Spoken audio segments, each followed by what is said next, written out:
Régis Fattori, bonjour. Bonjour Karine. Vous êtes directeur stratégique de la French Tech Bertin IT, qui est spécialisée donc dans la cybersécurité et dans le cyberdéveloppement, une entreprise qui a fait sa réputation, on peut le dire, en travaillant pour la défense déjà depuis un certain nombre d'années et qui s'ouvre aux entreprises, mais pas n'importe quelles entreprises, les infrastructures dites critiques. Expliquez-nous ce que c'est. Alors, les infrastructures ou les systèmes d'information critiques, ce sont tous les systèmes d'information qui ne doivent pas s'arrêter de fonctionner parce que l'arrêt de fonctionnement pourrait avoir un impact sur la sécurité des personnes, sur le bon fonctionnement de l'économie. C'est la mise en danger de la société, quoi, en général. Tout à fait, tout à fait. Alors, ça représente quel secteur ? Alors, qu'on peut imaginer, mais... ça représente des secteurs assez divers, mais on peut citer en premier lieu l'énergie, donc les fournisseurs d'énergie comme les centrales nucléaires, par exemple, les hôpitaux, les aéroports, enfin les transports de manière générale, la gestion de l'eau en fait partie, le monde bancaire, donc les grandes banques. On peut également citer les médias, les chaînes de télévision. Donc, alors les chaînes de télévision, typiquement, pourquoi, par exemple ? Si vous regardez ce qui se passe au niveau de la régie de production du journal de 20 heures, donc il y a une arrivée continue de fichiers en format vidéo, de reportages qui sont des formats numériques, qui potentiellement peuvent être des vecteurs d'attaque, soit parce que le contenu a été modifié, falsifié, ou qu'il embarque un virus, par exemple. Donc il faut absolument contrôler l'importation de ces fichiers dans la régie. Il y a des secteurs, effectivement, pour lesquels ça paraît moins évident, mais une fois expliqué, on le comprend un petit peu mieux, et notamment pour le nucléaire, j'imagine aussi, ou pour... Alors, dans le nucléaire, par exemple, le cas d'usage serait plutôt la sécurisation de la remontée de capteurs. Donc, au niveau des automates ou du système de production, vous avez des capteurs de température et de pression qui vont remonter les informations vont remonter jusqu'à l'autorité de régulation. Donc, il faut sécuriser ces données sur le chemin qui remonte jusqu'au système central. Alors, votre R&D a mis au point donc une solution, Crossing, qui répond justement à toutes ces problématiques et qui réussit en quelque sorte à isoler les réseaux critiques.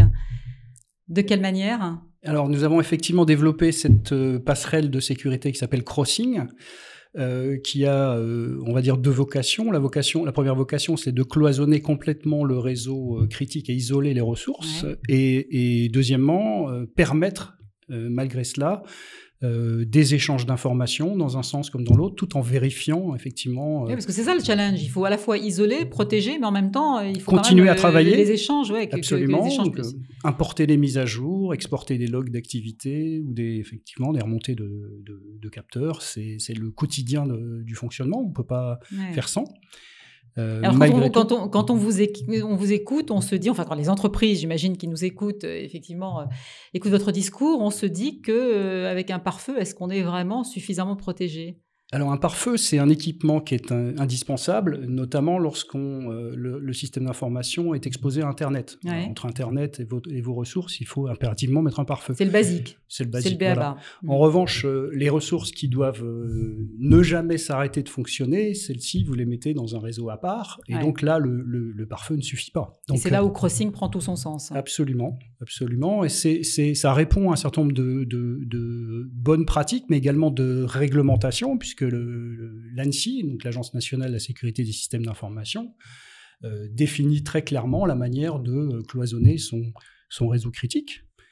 Et vous y répondez parfaitement avec cette solution. Nous y répondons, voilà, absolument. Alors, dans votre évolution, il y a quand même une étape cruciale que vous êtes en train de passer pour étendre, en quelque sorte, je dirais, votre expertise au plus grand nombre d'entreprises. Vous êtes en train d'établir un partenariat avec 3 grands acteurs du secteur. Expliquez-nous. Alors, absolument. Donc, l'enjeu pour nous est de répondre à la problématique du réseau d'administration, et ça concerne notamment, en premier lieu, j'ai envie de dire, les banques. Donc, il s'agit de réunir en fait 2 grandes fonctionnalités de sécurité qui sont d'une part la passerelle de sécurité que nous fournissons et la gestion d'accès à privilèges qui sont en fait le système qui permet d'authentifier les administrateurs sur les ressources. Donc on a conclu un partenariat avec les 3 grands acteurs du domaine qui sont CyberArk, leader mondial de la gestion accès à privilèges, et puis 2 acteurs français qui sont en pleine croissance, qui sont Walix et Systentia. Voilà, que la France innove aussi. Hein. Absolument. Et donc, on va suivre ça de près. En tout cas, merci Régis Fattori, parce que je crois que c'est pour tout de suite, hein, cette nouvelle étape. C'est effectivement tout frais, et c'est notre agenda de 2020. Et on est les premiers à l'annoncer, et on en est ravis. Merci beaucoup Régis Fattori d'être venu nous voir. Merci Karine.